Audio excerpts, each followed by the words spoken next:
The flare gun was probably the best weapon I could imagine against the dark things I was facing.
Crime and punishment. The cancer and cure of civilization. But some crimes are impossible to punish, especially in Night Springs. Tonight's episode, The Man in the Mirror.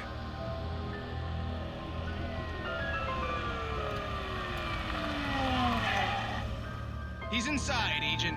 He's a weird one. So, you're confessing to killing that guy, huh? Why? Had it coming? Yeah, but why would you do that? I mean, you're a nice guy. Normal. Took a kid to a soccer game. So how come at the game, you pick a guy and, quoting from the arresting officer's report here, assault the victim's head area repeatedly with the weapon of choice being a pair of bare fists? Wow, that sentence really flows, huh? Maybe you're not the literary type. Okay, so you mess him up. But why? Who was that guy? We couldn't ID him. Why would a guy like you do him like that? I didn't like his face. You evaded it, because you really went down there. I mean, there's no way to tell what he looked like. No ID on him either.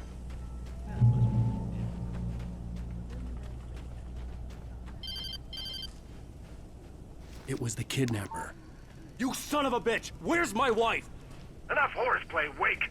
You deliver the manuscript, and you can have your woman back. Simple as that. I don't... Listen. I'm gonna need time to finish it. I still need to write the ending. I need a week. It's not done? I need a week. 2 days. The old Bright Falls coal mine is nearby. You can find it easy, city boy. The main building, there at noon. You bring the manuscript, you'll get your wife. If not, well, get me? Yes, I get you.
Barry had talked about birds over the phone.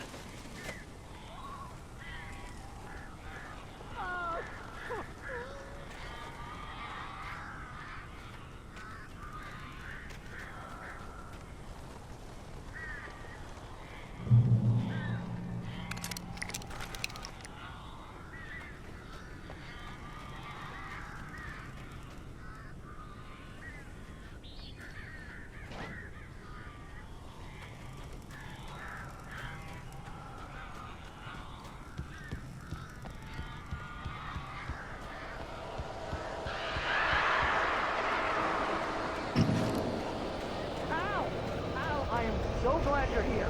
A couple of them got in here before I blocked the chimney. This isn't normal. These birds are weird.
Hey, Al. I'm sorry for thinking you were having a psychotic episode, man. I sent Barry to the town to ask around about a man fitting the kidnapper's description. He'd go through the archives of the local paper. Perhaps he could learn something. Anything about the island and the cabin that had disappeared. The man wanted a manuscript. I had to try to write him one to get Alice back.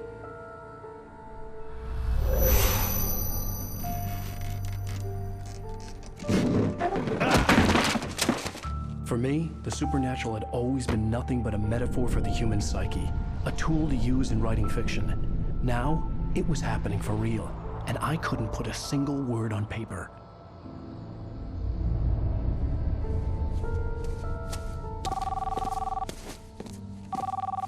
Barry Wheeler speaking. This is Rose. Rose? I found Mr. Wake's pages. Oh, you sweet, brilliant girl. Could you and Mr. Wake come get them? I live in the trailer park outside the town. We'll be there in less than an hour. I know. See you soon. Have a great day. Hope you come back soon. Welcome to the Oh Dear Diner. Good girl.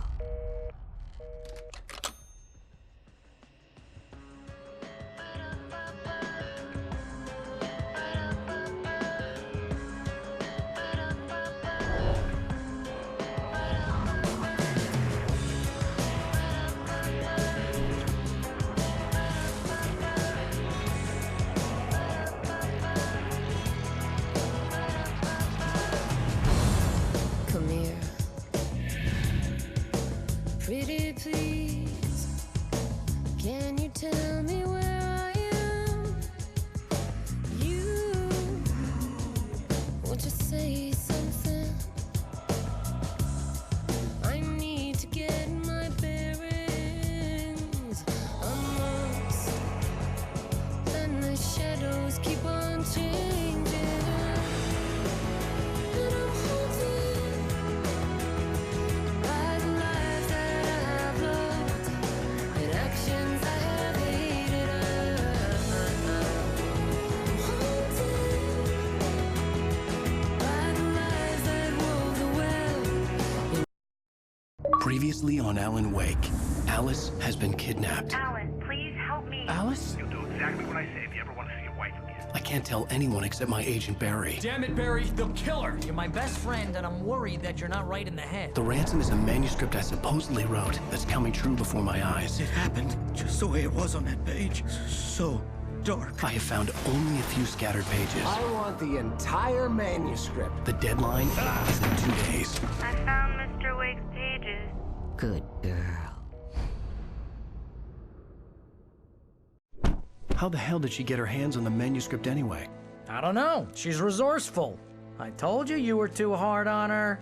Listen, I found out all sorts of interesting stuff while I was digging around. Yeah. Mr. Wake, it's Sheriff Breaker. We have an FBI agent here, Agent Nightingale. FBI? He's anxious to see you. You'd better come to the station. Okay, I'll be right over, Sheriff. Let's make this quick, huh? Help you folks? Name's Randolph. I'm the manager. We're looking for Rose. Works as a waitress down at the diner. Rose, sure. Nice girl. Who wants to know? I'm Alan Wake. The writer, huh? I heard on the radio you were visiting. Well, I'll show you her trailer. That Rose, she's a nice girl.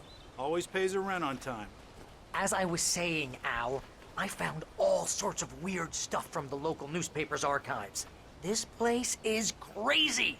Disappearances, mysterious deaths, urban legends come true, and get this, most of this stuff takes place around Cauldron Lake.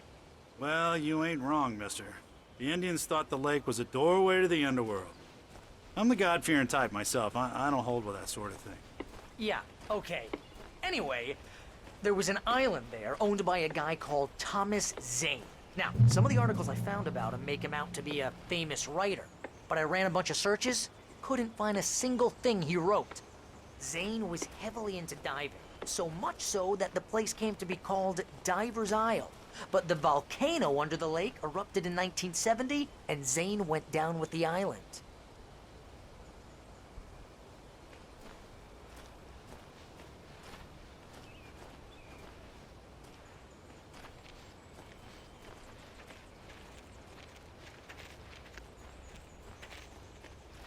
Yeah, how about that?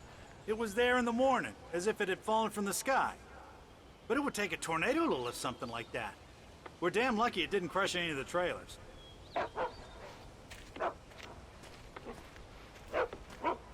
Come on, mister. I'll take you to Rose's trailer.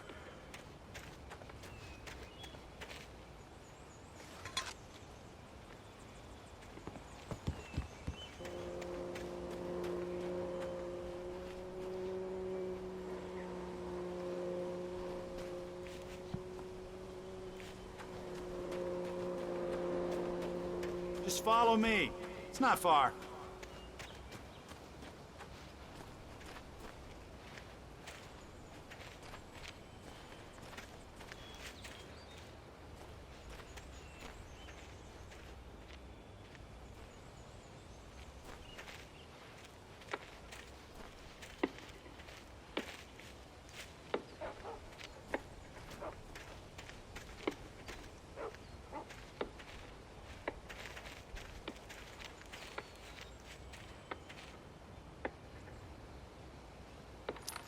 better. A local girl, Barbara Jagger, drowned in Cauldron Lake just a week earlier. They were lovers. Sure, Jagger's a local spook story. The Scratching Hag comes for you in the dark. Childish stuff like that. Anyway, Al, I'm just getting to the best part. All of the articles about this stuff were written by Cynthia Weaver. I asked around, and she's that crazy bag lady you met. What, the lamp lady? She can be a little loopy, but she's not homeless or anything. Yeah, anyway, she knew both Jagger and Zane before they both died, and she had some kind of a breakdown.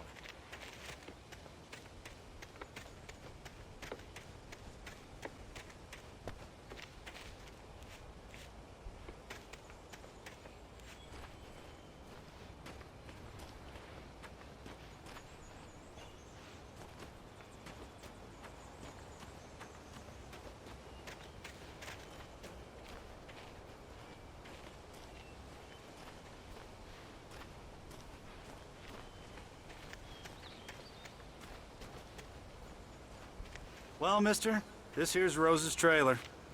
You mind me asking what you want with her? We're just here to talk to her, pal.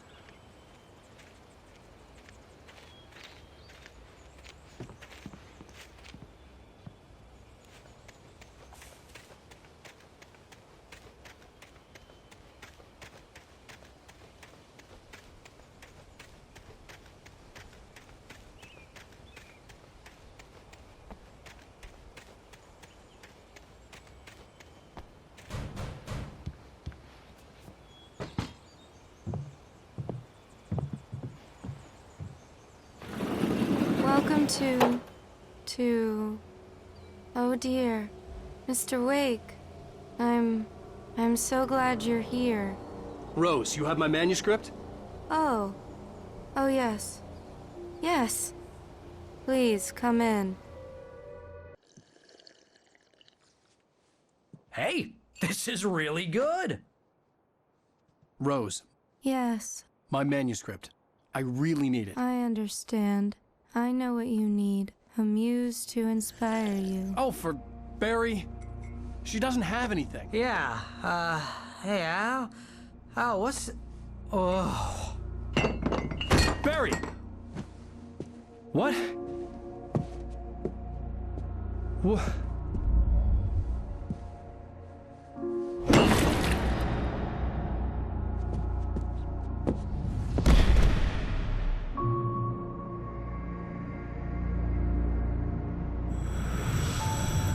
It's coming for you, hiding in my barber's skin. I'm too weak to stop it. You must turn the lights on. I promised I'd come visit you and your lovely wife. You must finish what you started. I insist. You must turn the lights on. Turn the light on. Back to work, boy.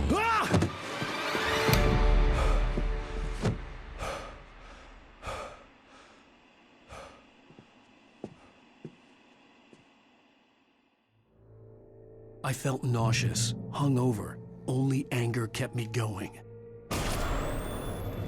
I can't tell reality from dream anymore, but it seems I have an imaginary editor to help me. She's an old woman in a funeral dress. I call her Barbara Jagger. She's very strict. I'm writing faster and faster. My manuscript is being heavily revised. The edits are getting very aggressive, and each day there's less of me and more of her. I hate it, but I know she's right. She promises me I can save Alice this way. She knows more of this than I do. About the complex incantation I'm attempting. About this place. She's worked with another writer under similar circumstances, Thomas Zane. The genre of the story seems to be shifting. It's turning into a horror story. I'm getting close. I can feel it.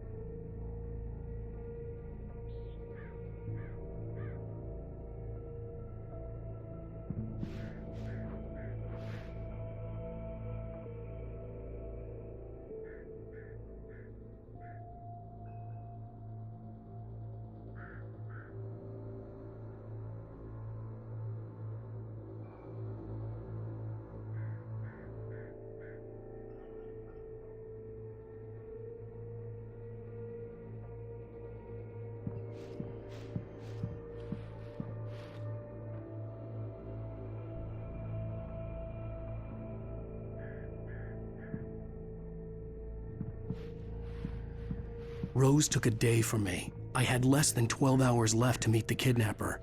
All I could do was get Barry into the car, work something out once I got on the road.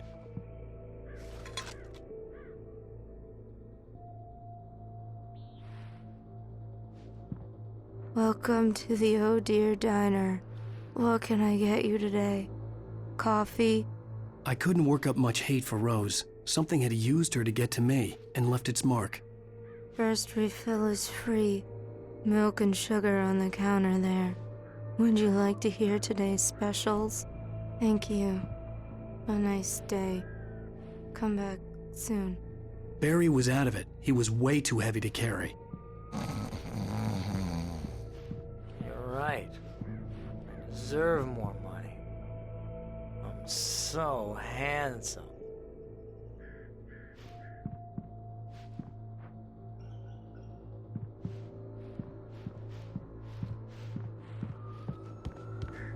My gun and flashlight were gone. I'd have to find a way to get Barry into the car as quickly as possible. There was no time to waste.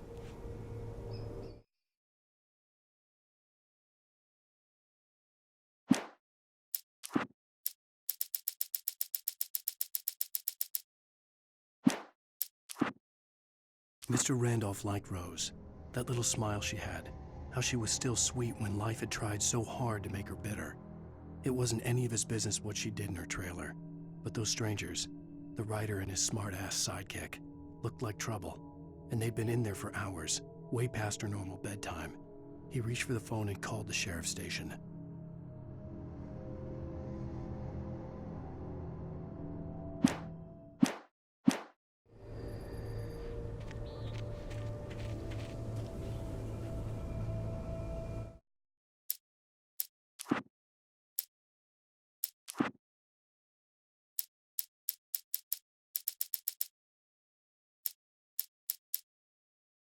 Stucky spat on the garage floor and tried to shake the cobwebs from his head.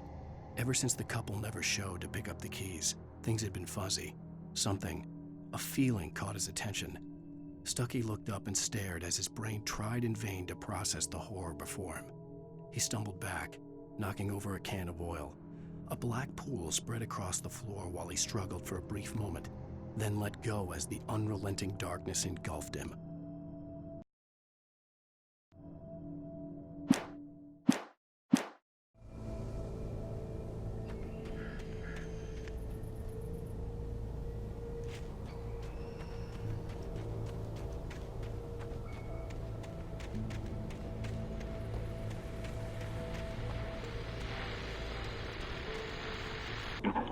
I just stepped outside to catch a breath of fresh air. Let me tell you, the weather's getting heavy.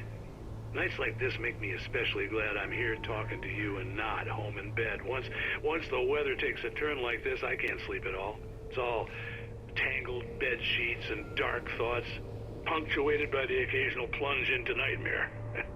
Is it just me? Well, perhaps it is. But I hope I can make the night a little bit easier to get through. Caller, you're on KBF FM. Hey, Pat, it's Walt Snyder. What's on your mind, Walt?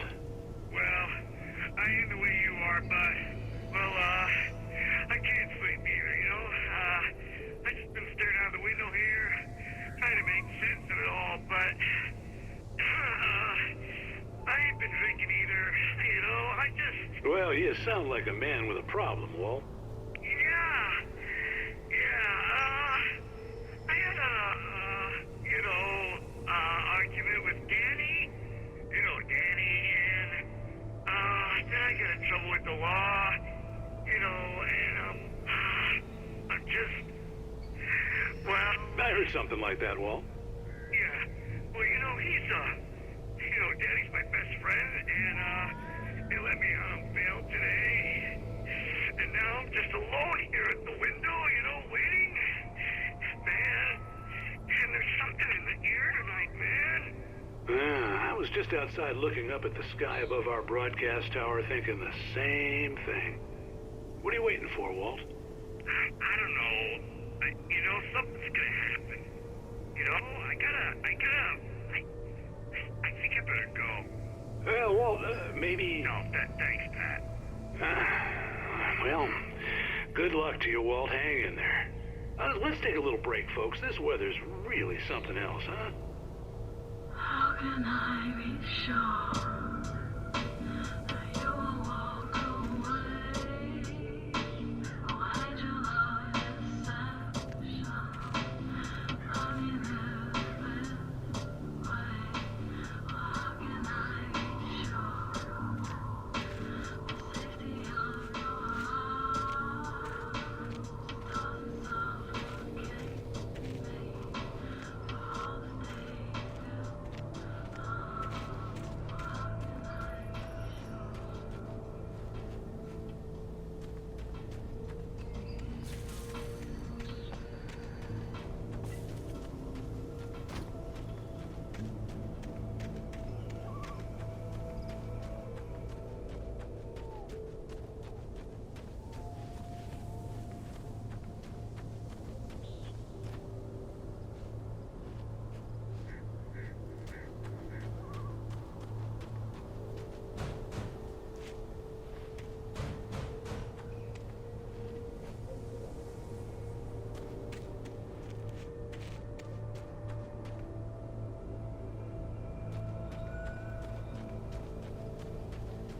Oh, you're gonna get it now. God knows what you've done to that poor girl. This is Agent Nightingale, FBI! Get him up, Hemingway! You're under arrest! You move a muscle, I'll unload right in your goddamn face! Stay right where you are, Spillane!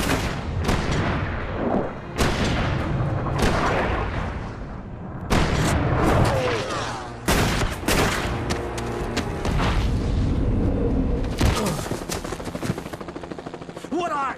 I'm standing right here, you goddamn maniac!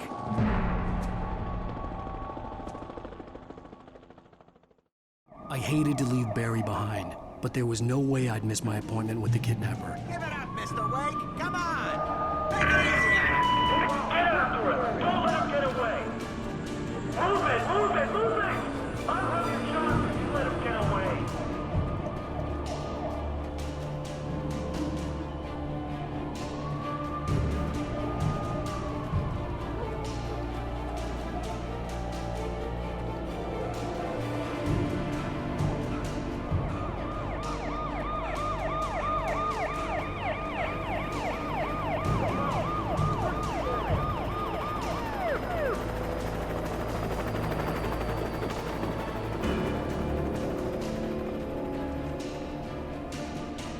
There he is!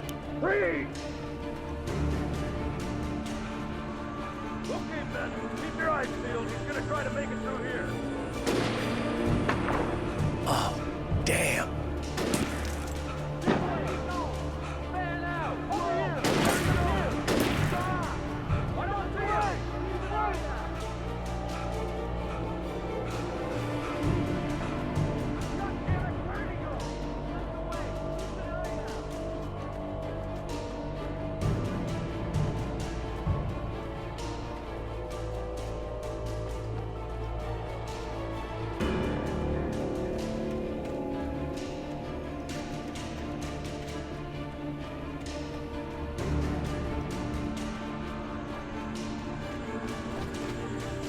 Come on, guys. We need to head him off.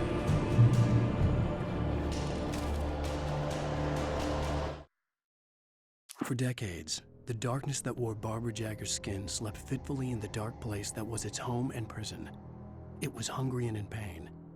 It dreamed of its nights of glory when the poet's writing had called it from the depths and given it a brief, terrible taste of power and freedom. The rock stars had stirred it from the deep sleep the poet had sunk it back to in the end. When it sensed the writer on the ferry, it opened its eyes.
suspect was last sighted running along scores that leads westward from the trailer park.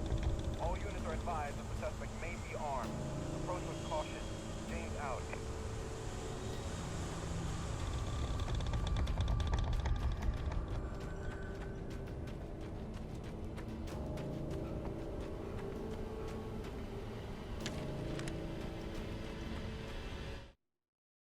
Rose didn't know how the strange old lady got in her trailer, and she looked wrong somehow.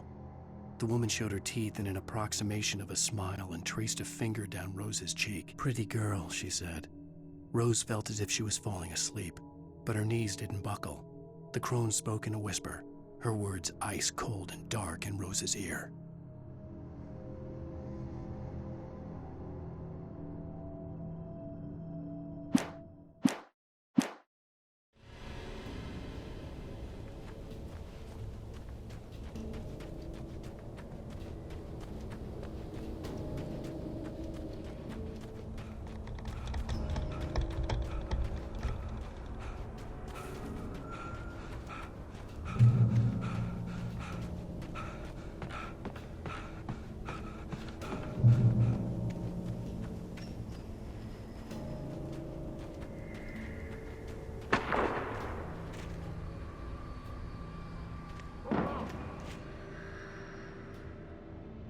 Search the area.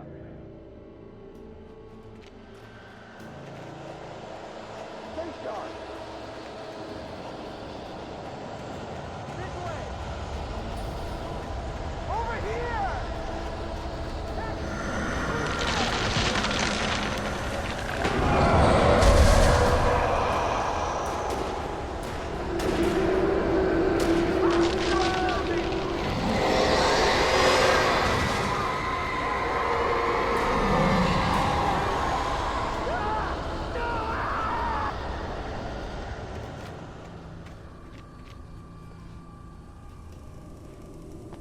This horror was everywhere I went, circling me. The cops didn't stand a chance. They were after a writer, not a monster.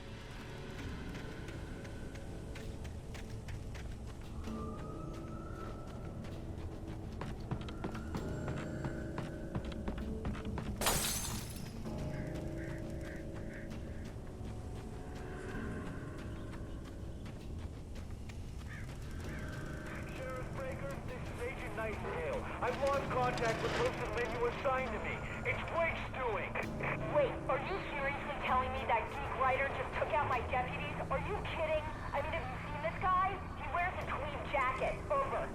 He's the guy we're chasing. If it's not him, who then? Bigfoot? Over. I don't know yet, but I'm not in the habit of jumping to conclusions. That tends to come back and bite you in the ass. Out.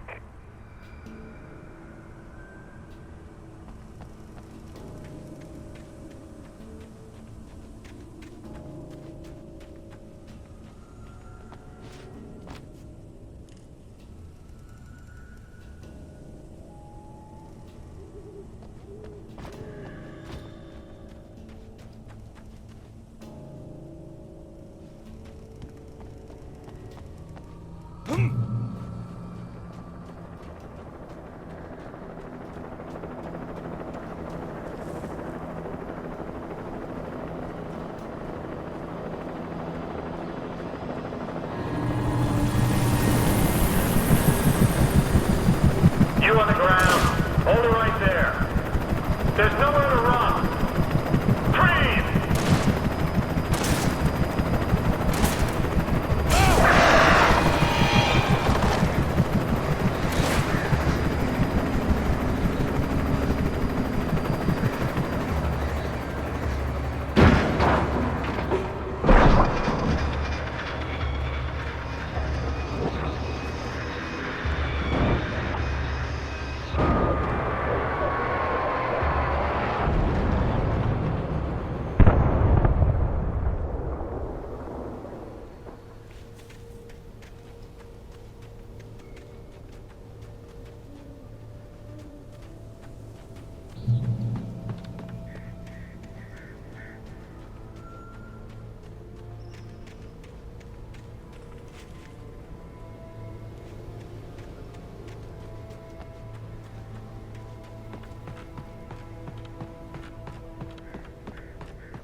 This is James. Mulligan, Thornton, come in. Over. Thornton here. James, we got both Wheeler and Rose in custody. They didn't put up a fight or anything. Why, they were... Hey, Mulligan, what are you... Come on! Sit down and give me that. James, Mulligan here. Over. Go ahead, Mulligan. Over. We got Wheeler and Rose here. Wheeler's drunk or hopped up on something. Speaking of which, that Fed had a pretty distinctive whiff of Otis Scotch about him, if you know what I mean. Over. I don't have anything on that, Deputy Mulligan. Over. Well, whatever. Anyway, Rose is just being plain weird here. You better get Doc in to take a look at both. Over. Gotcha. You better get them here quickly. The, Fed's gonna want to interview Wheeler. Over. Oh, yeah, I'll bet he does. Looks like they have a lot in common. Mulligan out.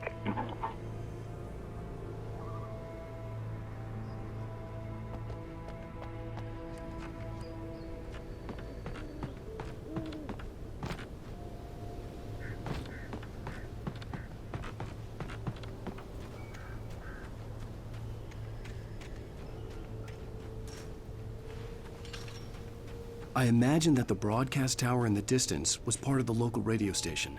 Maine seemed like a decent guy. Perhaps he could give me directions to the coal mine.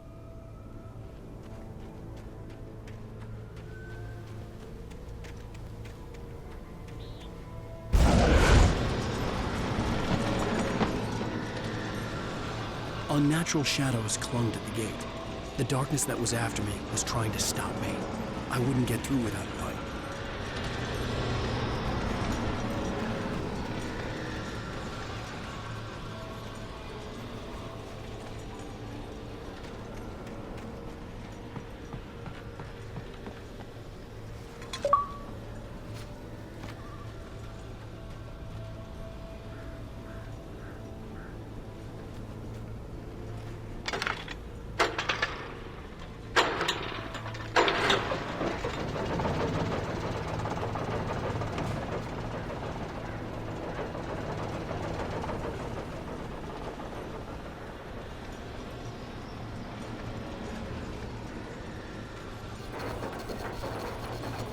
The old generator conked out. I'd have to see if I could fix it and try again.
It took me a moment to recognize the flashbang grenades.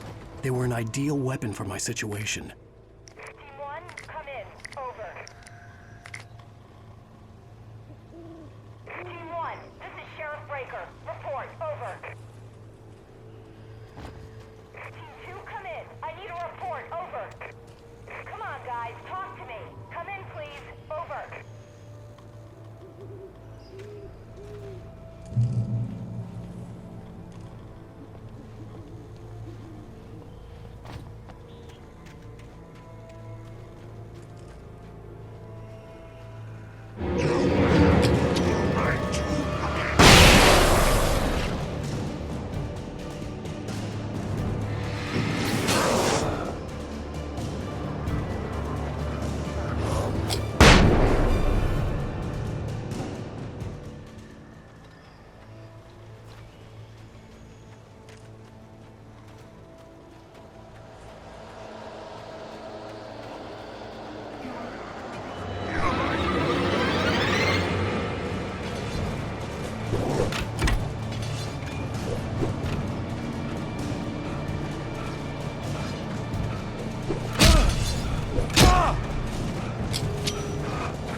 And here's another call.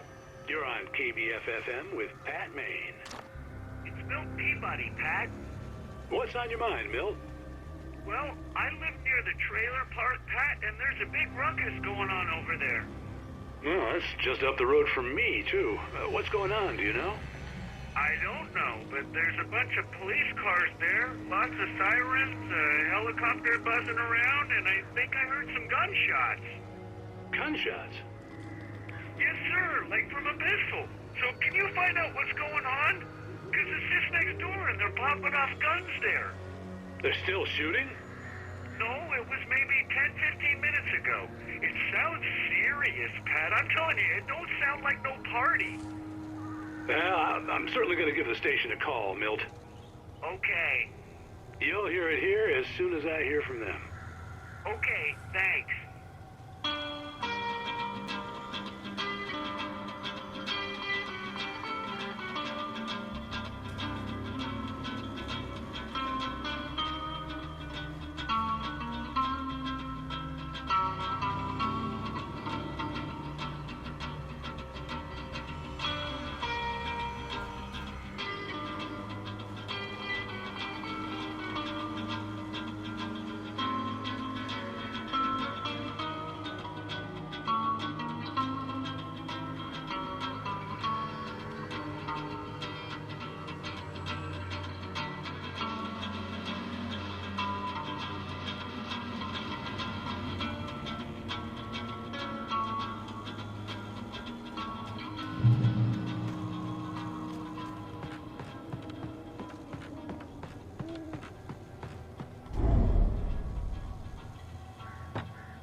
I hope Maine could lend me a car to get to the coal mine. Oh, why, hello, Lorna. What do you have for us?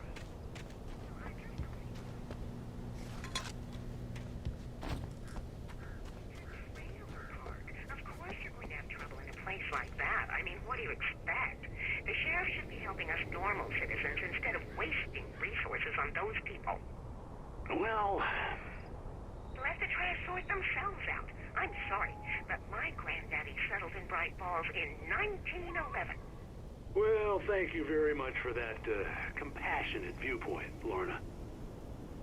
How can I be sure that you'll walk away? Why do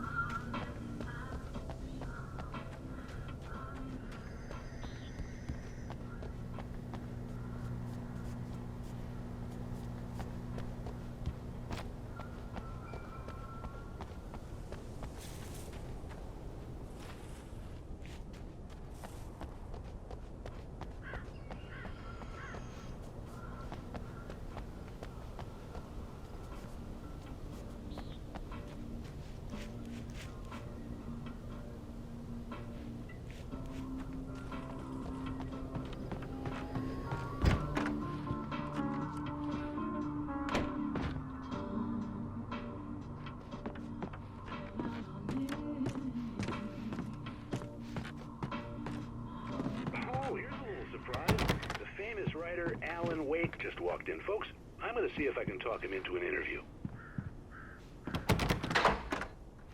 Come on in, Mr. Wake. Oh, I'm so glad you could find the time to do this, Mr. Wake. Nowhere to run now, Dan Brown. You back away from me. Don't hurt it. Whoa. Everyone calm down. Put the gun down. We're all friends here, right? Cool your jets, Nightingale. We got him. What the hell's the matter with you? There's a civilian in there.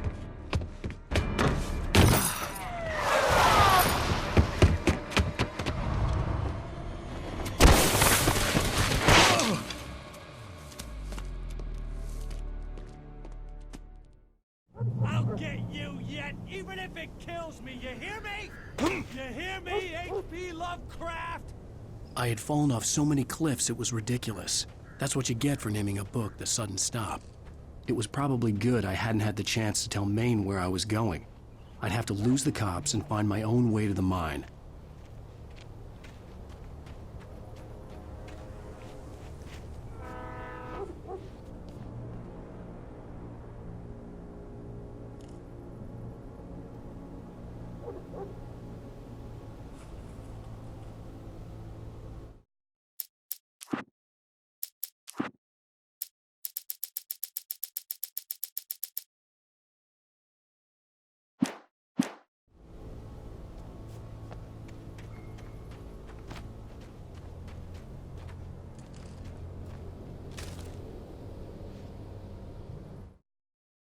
Nightingale stared through the broken studio window into the dark woods. He turned around, started to walk out, but Maine grabbed his arm. "Young man, you almost shot me. You don't shoot off rounds at people like that. What's the matter with you?" Nightingale shook his arm free, marched out. His cheeks burned with rage and humiliation.